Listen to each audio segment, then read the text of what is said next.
మహోన్నతుడైన తండ్రి నామానికి మహిమ ఘనత ప్రభావాలు కలుగును గాక. మన ప్రభు అయిన క్రీస్తు నామంలో ఇదిగో వాక్యము ఈ ఛానల్లో ఈ గ్రూపు ద్వారా ఈ యొక్క ఛానల్ ద్వారా వాక్యం ఉంటున్న మీ అందరికీ కూడా శుభోదయము, వందనాలు. ప్రియ సంగమా, మరి చారణాల నుంచి మా యొక్క ఛానల్ని సబ్స్క్రైబ్ చేసుకుంటున్నారు. వారిని పరంతాన్ని దీవించి ఆశీర్వదించును గాక. ఎందుకంటే మంచి మాటలు వింటున్నారు మీరు అని నేను అనుకుంటున్నాను. మంచి మార్గంలో నడుస్తున్నారు అని నేను అనుకుంటున్నాను. మంచి అలవాట్లు మీరు నేర్చుకుంటున్నారని నేను అనుకుంటున్నాను. ఇది నా గొప్పతనం కాదు, ఎవరి గొప్పతనం కూడా కాదు. కేవలం గ్రంథంలో రాయబడిన మాటలు మనం నేర్చుకుంటున్నాము. ఎందుకంటే క్రైస్తవులకి కొన్ని లక్షణాలు ఉండాలండి. ఆ లక్షణాలు ఏంటి ఈరోజు మనం వాక్యం ద్వారా మనం నేర్చుకుందాం. క్రైస్తవులకి ఉండవలసిన లక్షణాలు ఏంటి, ఉండకూడని లక్షణాలు ఏంటి, ఒకవేళ ఉంటే అవి ఎలా ఉండాలి, ఉండకూడదు అనుకుంటే అవి ఎలా ఉండకూడదు అన్నది మనం ఈ యొక్క దినం మనం పాఠంగా నేర్చుకుందాం. నేను చాలాసార్లు చెప్తుంటాను ప్రియ సహోదరులారా, ఇది మనకు ఒక పాఠశాల. ఏ పాఠశాల? జ్ఞాన పాఠశాల, ప్రేమ పాఠశాల. ఈ జ్ఞాన పాఠశాలలో మనం నేర్చుకుంటున్న ఈ యొక్క విద్య ఏదైతే ఉందో వాటి మనం నేర్చుకొని నీకు ఇష్టమైతే నీవు వెళ్ళగలిగితే, నువ్వు చేయగలిగితే అనేకులకు ఆ యొక్క జ్ఞాన పాఠశాల కోసం పాఠాలు చెప్తారని నేను ఆశిస్తున్నాను. ఇక వాక్యంలోకి వెళ్తే ఈరోజు వాక్య సందేశము మనం చూద్దాం. హల్లెలూయా, హల్లెలూయా. ప్రతి మనిషికి కూడా ఒక హ్యాబిట్స్ ఉంటుందండి, అలవాటు. ప్రతి మనిషికి ఎవరైనా సరే వారికి కొన్ని అలవాట్లు ఉంటాయి. ఎందుకంటే ఏదో ఒక అలవాటు లేని మానవుడి భూమి మీద ఇంతవరకు పుట్టలేదు, ఇక ముందు కూడా పుట్టడు, పుట్టి ఉండలేదు. ఏదో ఒక అలవాటు ఉంటుందండి. మంచివాడికి మంచి అలవాట్లు ఉంటాయి, చెడ్డవాడికి చెడ్డ అలవాట్లు ఉంటాయి. మొత్తం మీద మనిషికి అలవాటు లేనిది ఉండదు. అలాగే లక్షణాలు కూడా, అంటే గుణాలు కూడా కలిగి ఉంటారు చాలామంది. ఇవన్నీ కూడా ఒక పక్కన పెడితే అసలైంది ఏంటో తెలుసా? ఉపవాసంలో మనకి ఉండవలసిన లక్షణాలు ఏంటి? అదే ఈరోజు వాక్య సందేశం. ఉపవాసంలో మనం నేర్చుకోవాల్సిన లక్షణాలు, మనకు ఉండవలసిన లక్షణాలు ఏంటి, మనం నేర్చుకోవాల్సిన విధానాలు ఏంటి, ఇది ముందు మనం తెలుసుకుంటే ఈరోజు నీవు చెల్లిస్తున్న ఆ ఉపవాసానికి, నీవు అర్పిస్తున్న అర్పణకు ఒక అర్థం, పరమార్థం ఉంటుంది. ప్రియ సహోదరులారా, మనం బాగా జ్ఞాపకం చేసుకుందాం. ఉపవాసం అనగానే ఒక్క పూట భోజనము, లేకపోతే శక్తి గలవారైతే చాలామంది కొంతమంది ఉంటారండి. ఎందుకంటే వారు శరీర తత్వాన్ని బట్టి, శరీర శక్తిని బట్టి 3 దినాలు, 5 దినాలు, 7 దినాలు, అవసరమైతే 40 దినాలు కూడా ఆహారం లేకుండా పుచ్చుకోకుండా ఉన్నవారు ఉన్నారు, ప్రపంచంలో ఉన్నారండి. కానీ అది ఎంతవరకు కడవరకు నెగ్గదు, అది కడవరకు ఉండలేము. ఎందుకంటే ఈరోజు పరిస్థితులు ఎలా ఉన్నాయంటే ఆరోగ్యం కంటే అనారోగ్యం ఎక్కువైపోయింది మానవుడికి. చూడండి, ఏ కుటుంబంలో చూడండి, ఏ మనిషిని మీరు కదిలించండి, ఏదో ఒక బలహీనత చెబుతుంటాడు. ఏదో ఒక బలహీనత, ఏదో ఒక రోగము. పైకి అందరూ బాగానే కనిపిస్తారండి, అందరూ కూడా చక్కగా కనిపిస్తారు, కానీ వారిలో ఏదో ఒక లోపం ఉంటుంది. ఆ లోపల మనకు కూడా తెలుసు. అదే ఈరోజు హై బీపీ, లో బీపీ, అంటే రక్తపోటు అంటారు దాని తెలుగులో. అలాగే షుగరు, థైరాయిడ్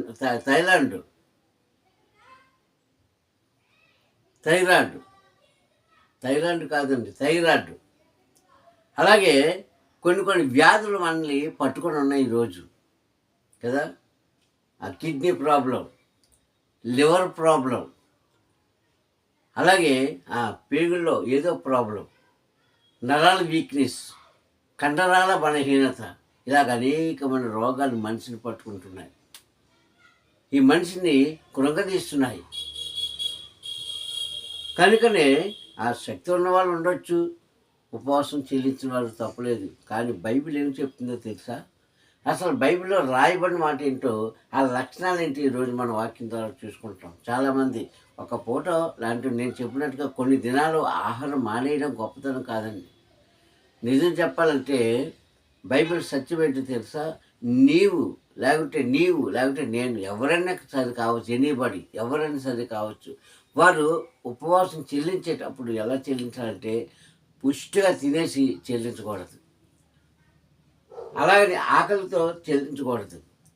అర్ధాకలితో ఉంటూ ఆయన స్తుతించాలి. ఎందుకంటే నీవు నీ శరీర బలాన్ని కోల్పోతే, నీ శరీర యొక్క శక్తిని కోల్పోతే నీవు నన్ను ఎలాగ ఆరాధిస్తావు అని ప్రశ్నిస్తున్నాడు.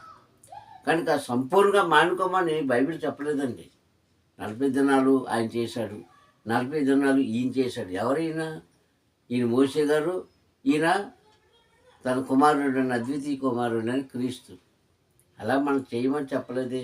కానీ మోసే చేసిన ఉపవాసం ఆ లక్షణాలు వేరు, క్రీస్తు చేసిన ఉపవాసం ఈ లక్షణాలు వేరు.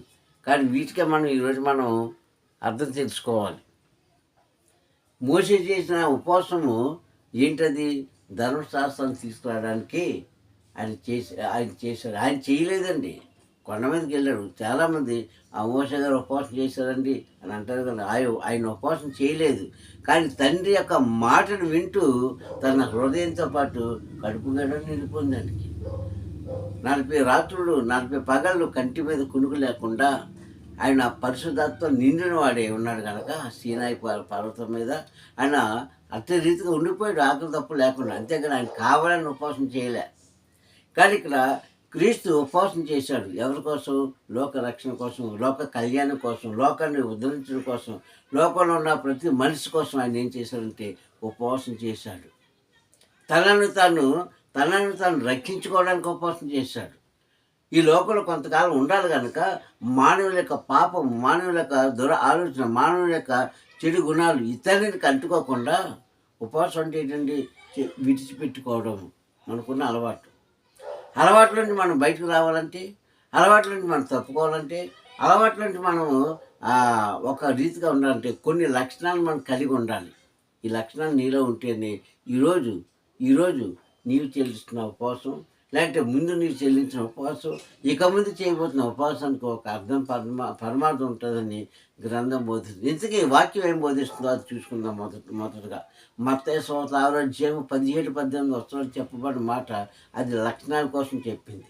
అంటే నీ ఉపవాసం చెల్లించే ముందు మనం నేర్చుకోవాల్సిన కొన్ని సూత్రాలు, కొన్ని పద్ధతులు, కొన్ని లక్షణాల కోసం అక్కడ ఏం చెప్తుందంటే 17వ వచనం అంటాడు. మత్తయి సువార్త 6వ అధ్యాయం 17వ వచనం అంటాడు, నీవు ఉపవాసం ఉండేటప్పుడు మనుషులకు కనబడవలని కాక, అక్కడ కామ ఉంటుంది చూసుకోండి వాక్యంలో, మనుషులకు కనబడవాలని కాక అంటే ఆ లక్షణం కలిగి ఉండాలి.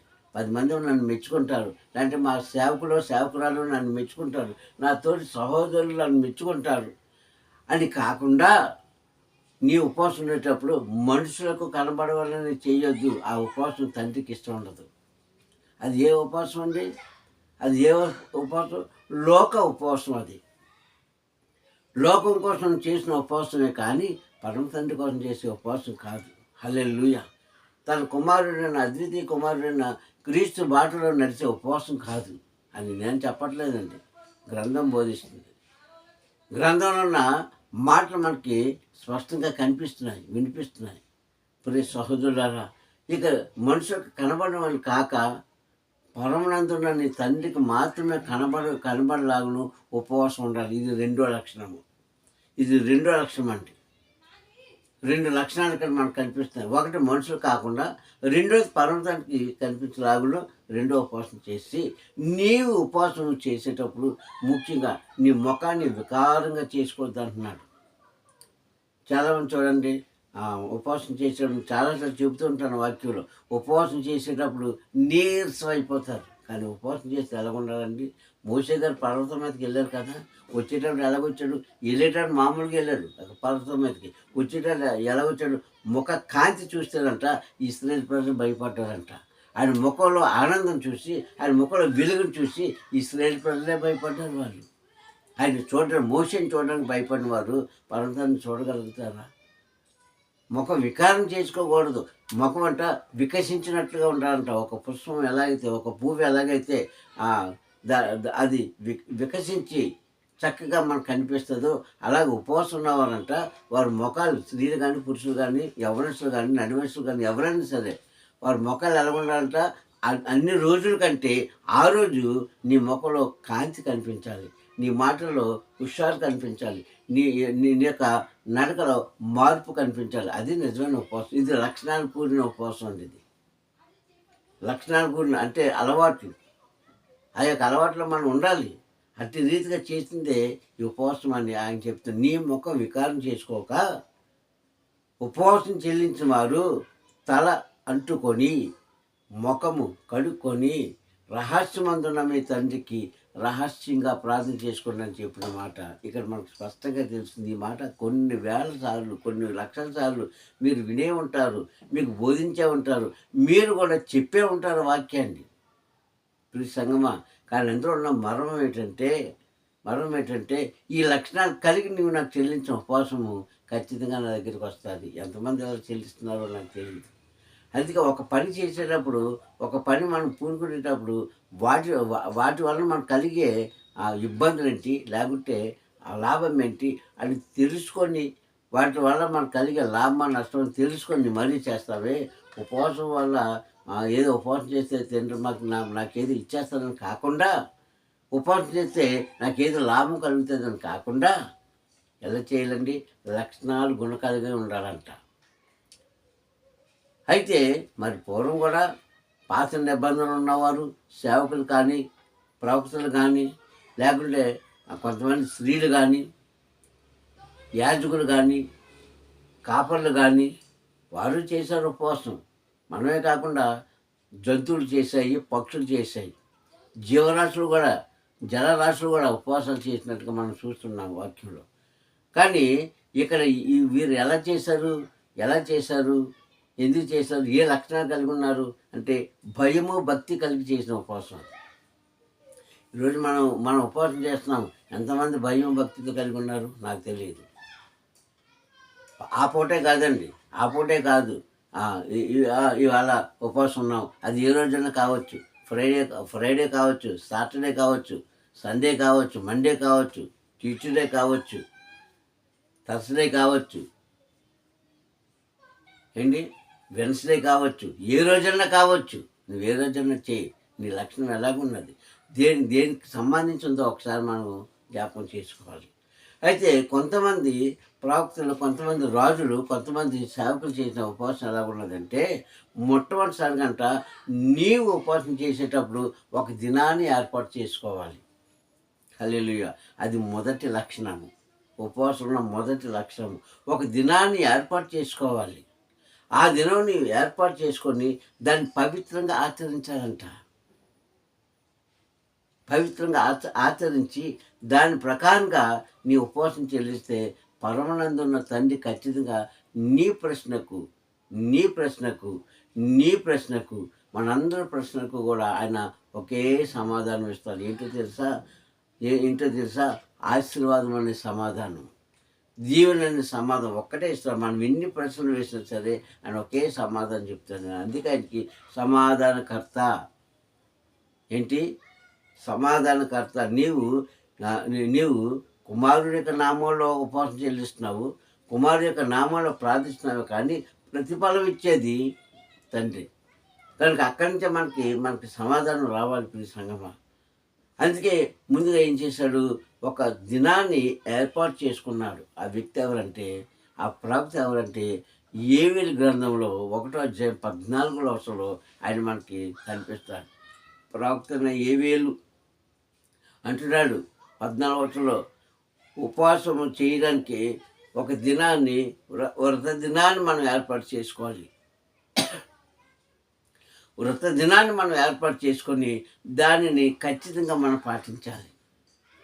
1వ అధ్యాయం యేవేలు గ్రంథం 14వ వచనంలో ఉపవాస దినం మనం చేసినప్పుడు ఒక వ్రత దినాన్ని మనం ఏర్పాటు చేసుకోవాలి, ఒక పద్ధతిని ఏర్పాటు చేసుకోవాలి. ఆ పద్ధతిలోనే ఆయనకు మనం ఏం చేయాలి? ఈ ఉపవాసం అనే ఈ యొక్క సమర్పించుకోవాలి. ఇది ఒక లక్షణం, ఇది ఒక కట్టడి. ఇష్టానుసారంగా చేయడం కాదండి. ఉపవాసం అంటే ఈరోజు ఎలాగైపోయిందంటే ఉదయం 6 గంటల నుంచి లేకపోతే తెల్లవారుజామున 3 గంటల నుంచి మధ్యాహ్నం 3 గంటల వరకు భోజనములు ముట్టుకోకుండా, అన్నపానం ముట్టుకోకుండా, కేవలం ఘన పదార్థం కాదు కానీ ద్రవ పదార్థం పుచ్చుకొని ఉపవాసం చేసేది. ఘన పదార్థం అంటే తిండి, అది టిఫిన్ కావచ్చు, భోజనం కావచ్చు, ఏదైనా కావచ్చు. దాన్ని ఘన పదార్థం అంటారు. ద్రవ పదార్థం అంటే దానికి అర్థం ఏంటంటే నిమ్మకాయ నీళ్ళు తాగుతారు, కొంతమంది మజ్జిగ తాగుతారు, లేదంటే ఏదేదో తాగుతూ ఉంటారు, డ్రింక్స్ తాగుతుంటారు, టీ తాగేవాళ్ళు టీ తాగుతుంటారు, మంచినీళ్ళు తాగేవాళ్ళు మంచినీళ్ళు తాగుతుంటారు. ఇది ద్రవ పదార్థం. వీటిని ముట్టుకోకుండా ఉండడము ఎంతసేపు వేకుజాము 3 గంటల నుంచి మళ్ళీ మధ్యాహ్నం 3 గంటల వరకు. ఆ 3 గంటలు దాటాక మళ్ళీ మనం ప్రార్థన చేసుకుంటాం. తండ్రి, ఈరోజు నేను ఉపవాసం చెల్లించేశాను కనుక ఇక నా కార్యాలను చేసుకుంటున్నాను కనుక నీ దీవెన నాకు అనుగ్రహించండి. మళ్ళీ మనం భోజనం చేసేస్తాం. అంతే కదా, అంతే కదండి.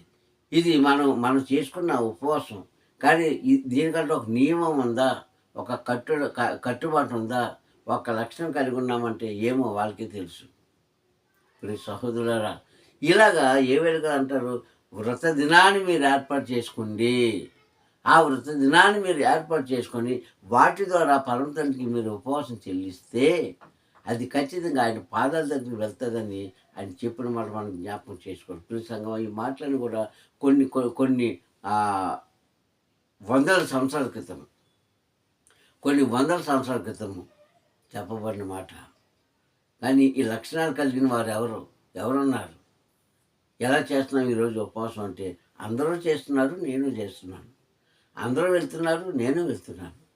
అందరూ వింటున్నారు, నేను వింటున్నాను. ఇది కాదండి ఉపవాసం అంటే. అందుకని చెప్తున్నాడు, నీవు మనుషులకు కనబడవలనని కాక అని సరే. అక్కడ ఈ మాట అండర్లైన్ చేసుకోవాలి ప్రతి ఒక్కరు కూడా. రహస్యమందున్న నీ తండ్రికే కనబడినట్లుగా నీ ఉపవాసం చెల్లించు. అది నిజమైన ఉపవాసం, నిజమైన ప్రార్థన, నిజమైన విజ్ఞాపన అని తన కుమారుడైన అద్వితీయ కుమారుడైన క్రీస్తు సువార్త చేసిన దినాల్లో ఆనాటి పరిసరికులకు కానీ, శాస్త్రులకు కానీ, శిష్యులకు కానీ, లేదంటే ఆయన వెంబడించిన జనాంగానికి కానీ చెప్పిన మాట. కానీ ఈ మాట ముఖ్యంగా శిష్యులకు చెప్పిన మాటే, మరి ఎవరికి కాదు. అక్కడ కేవలం శిష్యులకు మాత్రం చెప్పిన మాట అది. ప్రియ సహోదరులారా, ఇక రెండోది చూస్తే ఒక రాజుగారు కూడా చేశారండి. ఎవరు రాజుగారు అనగానే మనకు దావీదు గారు గుర్తొస్తారు కదా, ఎందుకంటే ఆయనే కదా రాజుగా చేసింది. కానీ అంతకంటే ముందు ఒక వ్యక్తి చేశాడు, నినేవే పట్టణపు రాజు. హల్లెలూయా. 3వ అధ్యాయము, యోనా గ్రంథం 3వ అధ్యాయము 5-7 వచనాలు మనం చూసుకుంటే, 5-7 వచనాలు చూసుకుంటే అక్కడ ఆయన అంటాడు కదా, ఏమన్నాడంటే ఎప్పుడైతే ఆయన ఈ మాట విన్నాడో, ఏ మాట? పరమ తండ్రి నీ దేశాన్ని, నీ ప్రజలను నాశనం చేసేస్తాడు, ఎందుకంటే పాపం అధికమైపోయింది కనుక మీరు ఇంకా నాశనానికి దగ్గరగా ఉన్నారు. ఆయన జ్ఞాపకం చేసుకోవడం లేదు, ఆయనకు ఉపవాసం చెల్లించడం లేదు, ఆయన మాట వినడం లేదు, ఆయన మార్గాన్ని అనుసరించడం లేదు కనుక మీ దేశానికి నష్టం కలిగిస్తున్నాడు అన్నమాట ప్రవక్త అని యోనా ద్వారా ఆ నినేవే పట్టణపు వాళ్ళందరికీ కూడా వినిపించినట్టుగా చాటింపు వేస్తే, అది ఆ రాజుగారు విని ఏం చేశాడంటే తన రాజ్య సింహాసనం నుంచి దిగిపోయి తన పవిత్రమైన వస్త్రాలను పక్కన పెట్టేసి, రాజ్యాంగాన్ని పక్కన పెట్టేసి, తనకున్న పదవులను పక్కన పెట్టేసి, తను చేయవలసిన పనులను పక్కన పెట్టేసి తండ్రికి భయపడ్డాడు. ఇది లక్షణము, ఇది గుణము, భయపడే గుణం ఇది. అలా భయపడి ఏం చేశాడు? అతను ఒకడే చేయలేదు, సాటింపు వేశాడు. మనుషులు సామాన్యులేమి, గనులేమి, వాటితో పాటు మనం పెంచుకుంటున్న జంతువులేమి, ప్రతి దానికి కూడా చిన్న పెద్ద తేడా లేకుండా అందరూ కూడా గోడెబట్ట కట్టుకొని తండ్రికి మనం ప్రార్థన చేయాలి. అప్పుడు చేసిన ఒక్కవేళ ఆయన మనసు మార్చుకొని మనకు కలిగించే ఏ కీడైతే ఉందో, ఆయన దృష్టిలో ఏదైతే తలంచాడో అది చేయకుండా ఉంటులాగును మనం ఆయనను వేడుకుందాము అని ఒక ఉపవాస వ్రత దినాన్ని ఆయన ఏర్పాటు చేసుకున్నాడు. ఏర్పాటు చేసుకొని పూర్తిగా ఆయనకు లొంగిపోయి చేశాడు ఉపవాసం. ఇదొక మూడో లక్షణం ఇది. ఇలాగ అనేకమైన లక్షణాలు కలిగి ఉండాలండి క్రైస్తవులు ఈరోజు. ఈ లక్షణాలు ఏం లేవు. వాక్యం ఉంది కనుక చదువుకుంటాము, వింటాము, ఈ చెవితో వింటాము, అవతల చెవితో విడిచిపెట్టేస్తాము. మళ్ళీ మనం లోకంలో కలిసిపోతాము. మళ్ళీ మనం లోకానుసారంలో కలిసిపోతాం. మళ్ళీ మన లోక అలవాట్లో మనం కలిసిపోతాం. ప్రియ సహోదరులారా, అది చెప్పలేదని గ్రంథం. అది నేర్పలేదని మనకి గ్రంథం. ప్రియ సంగమా, నేను అంటాను కదా, ప్రతి వారు కూడా క్షుణ్ణంగా ఆ వాక్యం ఎందుకు చెప్పాడో, ఎందువల్ల చెప్పాడో, ఎందుకోసం చెప్పాడో అని మనం జ్ఞాపకం చేసుకుంటే, ఈ నినేవే పట్టణపు రాజుగారు కూడా తన సింహాసనాన్ని విడిచిపెట్టి, తన రాజ వస్త్రాన్ని విడిచిపెట్టి, తన అధికారాన్ని విడిచిపెట్టి పూర్తిగా లొంగిపోయాడండి. ఇది మూడో రకం కలిగిన లక్షణం. ఈ గుణాలు ఉండాలి. ఈ గుణాలు ఉంటేనే మనం చేసే ఉపవాసం అక్కడ చలామణి అవుతుంది. అంతేగాని మనం చేయవలసినవన్నీ చేసేసి ఉపవాసం ఉంటానంటాడు ఒకడు. మనం వినవలసినవన్నీ వినేసి ఉపవాసం ఉంటుందని ఒక ఆమె. ఈ ఉపవాసానికి ఏంటంటే ఫలితం? ఆ ఉపవాసం మనం కోరుకునేది ఏంటి?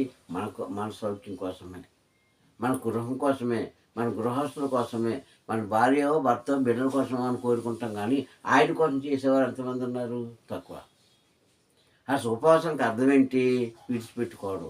ఏంటి విడిచిపెట్టుకున్నావు? సరే ఉపవాసం చేస్తావు, నువ్వు ముందు చెప్పినట్టుగా 3 రోజులు 5 7 లేకపోతే 40 రోజులు లేకపోతే ఏడాది చేస్తున్నావేమో నాకు తెలియదు. కానీ వీటి వలన నీకు కలిగేది ఏంటి? విడిచిపెట్టుకోవాలి. ఏంటి? మనలో ఉన్న అత్యాసమైన ఆశలు విడిచిపెట్టుకోవాలి, కోరికలు చంపుకోవాలి, చెడుతనాన్ని విడిచిపెట్టి తన మార్గాలను సరళం చేసుకొని, నాకు నమస్కరించిన వారిని, నాకు లొంగేవారిని నేను ఆకాశించే వారి ప్రార్థన ఆలకించి నేను ఆశీర్వదిస్తానన్నాడే. 2వ దినవృత్తాంతాలు 7వ అధ్యాయంలో 14-15 వచనం అన్న మాట మనకు జ్ఞాపకం చేసుకోవాలి. మనం ఏమి విడిచిపెట్టుకోం, కానీ ఉపవాసం చేస్తాం. ఎక్కడున్నామో అక్కడే ఉంటాయి, కానీ ఉపవాసం చేస్తాం. ఎక్కడున్నా ఆ మాటలోనే ఉంటాం, కానీ మనం ఉపవాసం చేస్తాం. అది ఎవరికి లాభం అండి? ఎవరికి లాభము? నీకు లాభం కాదు, చూస్తున్న తండ్రికి లాభం కాదు. కానీ నేనంటాను, మనం ఒక పని చేసామంటే మనం ఎలాగైతే ఆశపడతామో లాభాల కోసమో, ఒక వ్యాపారం చేశాడు ఒక వ్యక్తి. ఎందుకు చేస్తారు? 4 డబ్బులు రావడానికి, ₹1 వెనకేసుకోవడానికి చేస్తారు తప్ప మనం నష్టపోవడానికి ఎవడు వ్యాపారం చేయడు కదా. నష్టపోవడానికి ఎవరైనా చేస్తారా? అయితే వ్యాపారంలో ఒకరోజు లాభం రావచ్చు, ఒకరోజు నష్టం రావచ్చు. కానీ ఎప్పుడూ నష్టం వస్తే నువ్వేం చేస్తావు? ఆ వ్యాపారం ఎత్తేస్తావు. ఎందుకు? నీకు నష్టం వస్తుంది కానీ లాభం లేదు కదా. అలాగే మరి పరమ తండ్రి దగ్గర మనం ఉపవాసం చెల్లిస్తున్నామంటే నీకు కలిగే లాభం ఏంటి? ముఖ్యంగా నీ మనసును చంపుకో. అందుకని అన్నాడు, నీవు తలస్నానం చేసినప్పుడు నీ యొక్క ముఖాన్ని కడుక్కో అన్నాడు. అంటే మనలో ఉన్న అలవాట్లన్నీ కూడా ఈ ముఖం కవలికలో ఉన్నాయి. కళ్ళుతో చూసినవి, నోటితో మాట్లాడుతున్నవి, చెవులతో విన్నవి ఏంటి, ఇవన్నీ కూడా మనం విడిచిపెట్టుకోవాలి. విడిచిపెట్టుకుంటే ఉపవాసానికి సాదృశ్యము, అర్థము, పరమార్థము. కనుక ఈ వాక్యం మీరు నీలో ఏ లక్షణం కలిగి రోజు తండ్రికి ఉపవాసం చెల్లించావో ఒకసారి జ్ఞాపకం చేసుకుంటే, వాటిని బట్టి ఆయన ఏం చేస్తారంటే నీ కుటుంబాలకు, అలాగే ఉపవాసం చెల్లిస్తున్న ప్రతి ఒక్కరు కూడా ఆయన ప్రతిఫలం ఇస్తాడని నేను తెలియజేస్తున్నాను. ప్రతి సహోదరులారా, అందుకే ఒక వ్రత దినం మనం ఏర్పాటు చేసుకోవాలి. ఒక పద్ధతి ఉండాలి, ఒక లక్షణం కలిగి ఉండాలి, ఒక దీక్ష కలిగి ఉండాలి. ఒక మార్గంలో మనం ఎంచుకొని మనుషులకు కాకుండా తండ్రికి మాత్రం ఇచ్చేలాగా మనం ఉపవాసం చేస్తే ఏదో ఒక రోజు వెంటనే సమాధానం రాకపోవచ్చు, కానీ ఏదో ఒక రోజు నీకు ఆయన దానికి ప్రతిఫలం ఇస్తాడని నేను తెలియజేస్తున్నాను. నినేవే రాజు అలాగే చేశాడు, ప్రతిఫలం పొందుకున్నారు. దావీదు అలాగే చేశాడు, ప్రతిఫలం పొందుకున్నాడు. చాలామంది అలాగే చేశారు, దీక్షతో ప్రతిఫలం పొందుకున్నారు. ప్రియ సంగమ, మరి మనం ఎందుకు ప్రతిఫలం పొందుకోలేకపోతున్నామంటే నీలో ఈ లక్షణాలు ఉన్నాయో లేవో ఒకసారి చూసుకో. నీలో ఈ అలవాట్లు ఉన్నాయో లేవో ఒకసారి చూసుకొని పరమ తండ్రి దగ్గర మనం వేడుకుంటే ఆయన ఖచ్చితంగా మనకి లాభమే చేస్తారు, కానీ నష్టం చేయడు. విన్న ప్రార్థనకు ఆయన ప్రతిఫలం ఇస్తారు, కానీ ప్రతిఫలం ఇవ్వకుండా పోవడానికి తెలియజేస్తున్నాను. ఇక ప్రార్థన చేసుకుందాం. దయగలనాన్ని కృపగల తండ్రిని కొందాములు. ఈ ఉదయకాల స్వామిలో నా ప్రభావం మరొక్కసారి అది ఇప్పుడు నేను నాతో మాట్లాడించిన మాటలు బట్టి స్తోత్రం. నేను ఎంతమంది అయితే మాటలు విన్నారో నాకు తెలియదు. ఎంతమంది గ్రహించుకుంటున్నారో కూడా నాకు తెలియదు. నాయనా నీ చిత్తమతితం చేసయ్యా ఈ నీ మాటలన్నీ విన్నవారికి పరివర్తన కలిగించి అయ్యా నిజమైన ఉపవాసం నాన్న చెల్లించి అయ్యా వాటిని గైకొనే భాగ్యము నాన్న వాటిని పొందుకునే ధన్యత వారందరికీ దయచేస్తామని మా ప్రియ రక్షకుడన్న క్రీస్తు నామములో ఈ ప్రార్థనలో అడిగి పొందుకుంటున్న పరమ తండ్రి. హల్లెలూయా హల్లెలూయా హల్లెలూయా. మీ అందరికీ కూడా మరొకసారి తండ్రి నామములో వందనాలు వందనాలు. హల్లెలూయా.